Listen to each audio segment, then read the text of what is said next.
All right, we have them inflated for the first time. And this is what they look like.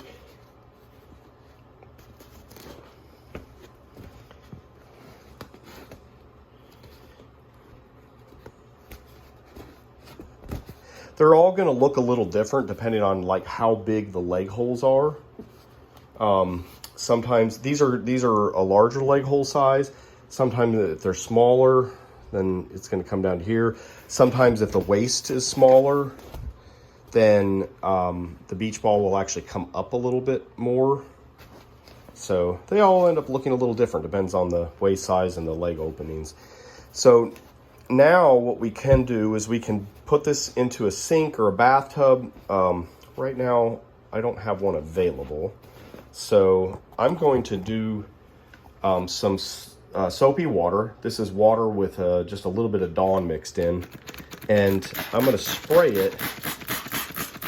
And I'm going to look for bubbles. And if I see any, then we'll probably take that same red syringe needle and poke it up under the strip wherever it's leaking from. Because if it's leaking, it's going to probably be leaking from a strip. If it's not leaking from a strip, then it may just be a hole out in the middle of nowhere or a hole on a factory seam. And if that's the case, we'll probably just, you know, pick a color and make a small patch and glue the patch down. About the smallest I make a patch is probably a half-inch circle. I wouldn't make it much smaller than that because it generally won't stay stuck.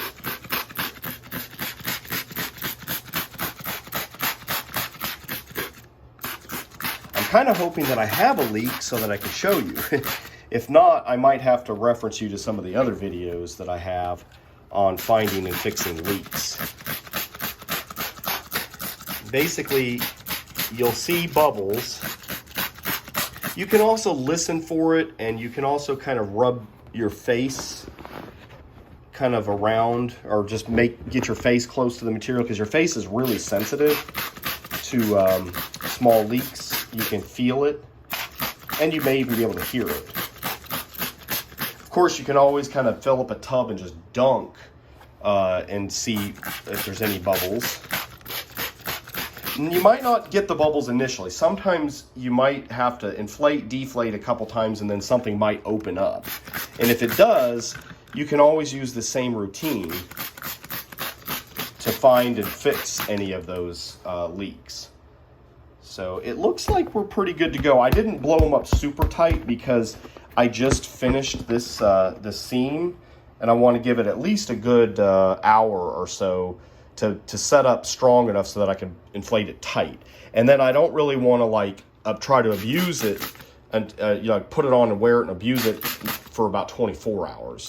Then it'll be at full strength. But it looks like it's pretty good. I'm going to go ahead and call these. Well, let's say I wouldn't necessarily call them done just yet. One thing we need to probably cover is cleanup with acetone. So I'll do a quick video on that.